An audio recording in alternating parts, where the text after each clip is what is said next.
मोदी की तीसरी सरकार में एक और मंत्री डॉक्टर चंद्रशेखर पेम्मासानी की बहुत चर्चा है। इन्हें तेलुगु देशम पार्टी के कोटे से राज्य मंत्री बनाया गया। इन्हें ग्रामीण विकास और कम्युनिकेशन मिनिस्ट्री में राज्य मंत्री की जिम्मेदारी दी गई है। आंध्र प्रदेश के गुंटूर से जीतकर आने वाले चंद्रशेखर पेम्मासानी मोदी सरकार के सबसे अमीर मंत्री हैं, रिचेस्ट। इनके पास 5,785 करोड़ की संपत्ति है, जिसमें से एक बड़ा हिस्सा अमेरिकी स्टॉक एक्सचेंज के शेयर भी हैं। डॉक्टर चंद्रशेखर पेशे से भी डॉक्टर हैं। लंबे समय तक अमेरिका की जॉन हॉपकिंस यूनिवर्सिटी के सिनाई हॉस्पिटल में प्रोफेसर और डॉक्टर के तौर पर काम कर चुके हैं। आंध्र प्रदेश में पेम्मासानी फाउंडेशन के जरिए समाज सेवा के बहुत सारे प्रोजेक्ट चलाते हैं। पेम्मासानी पहली बार चुनाव लड़े थे और जीतकर संसद पहुंच गए और अब वो मोदी सरकार में मंत्री हैं। टीडीपी कोटे से कैबिनेट मिनिस्टर बनने वाले राम मोहन नायडू मोदी सरकार के यंगेस्ट कैबिनेट मिनिस्टर हैं, सबसे कम उम्र के। उन्हें सिविल एविएशन मिनिस्ट्री दी गई है। राम नायडू की उम्र सिर्फ 36 साल है। वो तीसरी बार श्रीकाकुलम से चुनाव जीतकर आए हैं। उनके पिता एन नायडू काफी पॉपुलर थे। अटल बिहारी वाजपेयी की सरकार में मिनिस्टर थे। दिल्ली में डीपीएस आरकेपुरम से पढ़े नायडू अमेरिका से इलेक्ट्रिकल इंजीनियरिंग और एमबीए की डिग्री ले चुके हैं। सिंगापुर में नौकरी कर रहे थे, लेकिन 2012 में उनके पिता एन नायडू की अचानक सड़क हादसे में मौत हो गई। इसके बाद राम मोहन नायडू ने पॉलिटिक्स ज्वाइन की और 2014 में पहला चुनाव लड़े। उस वक्त 26 साल की उम्र में वो एक यंग एमपी बने। इससे पहले राम मोहन नायडू तब चर्चा में आए थे जब उन्होंने सैनिटरी पैड से जीएसटी हटाने की मांग की थी और 2021 में लोकसभा में पैटर्निटी लीव का मुद्दा उठाया था। अपने पिता एन नायडू के समान राम मोहन भी चंद्रबाबू नायडू के बेहद करीबी हैं। मोदी कैबिनेट में सीआर पाटिल पहली बार मंत्री बने हैं। उन्हें चुनाव लड़ाने का एक्सपर्ट माना जाता है। उन्हें मिली है जल शक्ति मंत्रालय की जिम्मेदारी। वो गुजरात बीजेपी के अध्यक्ष हैं और नवसारी से 7 लाख वोटों से ज्यादा के मार्जिन से चुनाव जीत कर आए हैं। अब इनकी बैकग्राउंड समझिए। गुजरात में पुलिस कांस्टेबल के तौर पर अपना करियर शुरू किया था। सीआर पाटिल 2009 में बीजेपी की तरफ से पहली बार चुनाव लड़े और उसके बाद से हर चुनाव में उनकी जीत का मार्जिन बढ़ता रहा। सीआर पाटिल की छवि एक कुशल चुनावी रणनीतिकार की है और उन्हें प्रधानमंत्री नरेंद्र मोदी का विश्वास पात्र माना जाता है। पंजाब से चुनाव हारने के बाद भी मोदी सरकार में रवनीत बिट्टू को मंत्री बनाया गया है। रवनीत बिट्टू पंजाब के पूर्व मुख्यमंत्री बेन सिंह के पोते हैं। चुनाव से ठीक पहले कांग्रेस छोड़कर बीजेपी में आए थे। बिट्टू ने कहा कि उनको चुनाव हारने के बाद भी मिनिस्टर की शपथ दिला दी गई। ये अपने आप में बहुत बड़ी बात है। नहीं, जिम्मेवारी तो मिली गई। क्या मिली सर? कल ओथ में मंत्री बन गए, इससे बड़ी जिम्मेवारी और क्या होगी। काम कोई हो, आप एक मिनिस्ट्री में पहुंच जाएं, आप एक मंत्री बन जाएं, और उससे बड़ी बात क्या हो सकती है।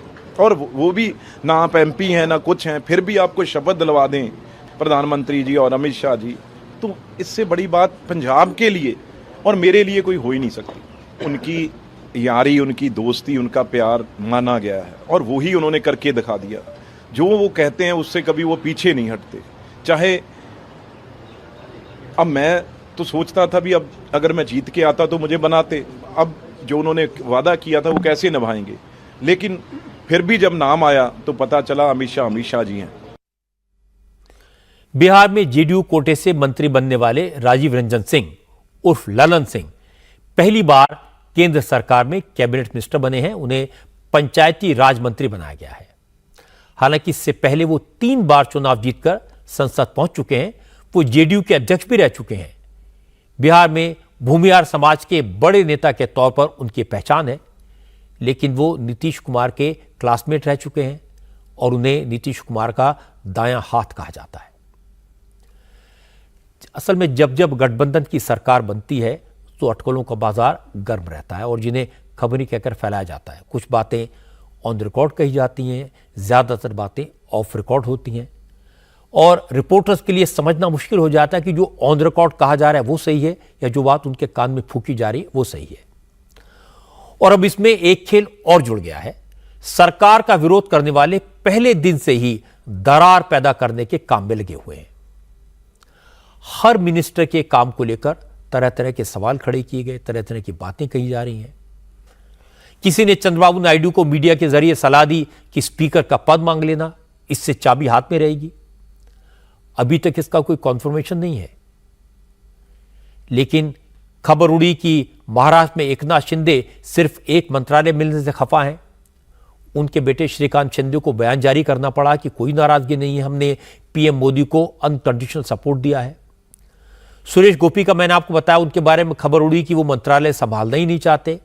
उन्हें भी स्टेटमेंट जारी करना पड़ा कि यह बात गलत है।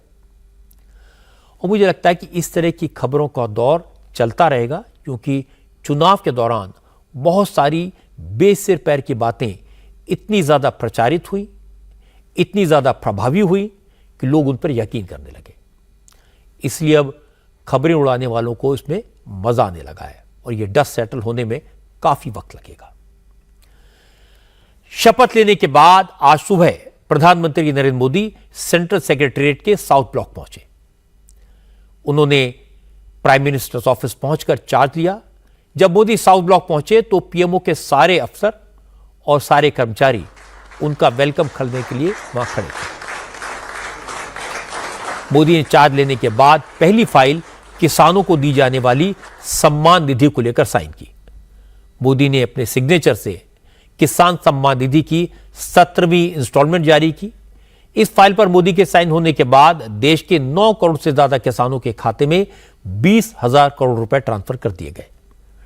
पहली फाइल पर साइन करने के बाद नरेंद्र मोदी ने पीएमओ के अफसरों को एड्रेस किया। मोदी ने कहा कि पीएमओ देश के 140 करोड़ लोगों का पावर सेंटर है और वो चाहते हैं पीएमओ देश के हर नागरिक के लिए काम करे। दोस्तों, 10 साल पहले हमारे देश में एक छवि बनी हुई थी कि पीएमओ एक शक्ति का केंद्र है, एक बहुत बड़ा पावर सेंटर है। और मैं न सत्ता के लिए पैदा हुआ हूं, न मैं शक्ति अर्जित करने के लिए सोचता हूं।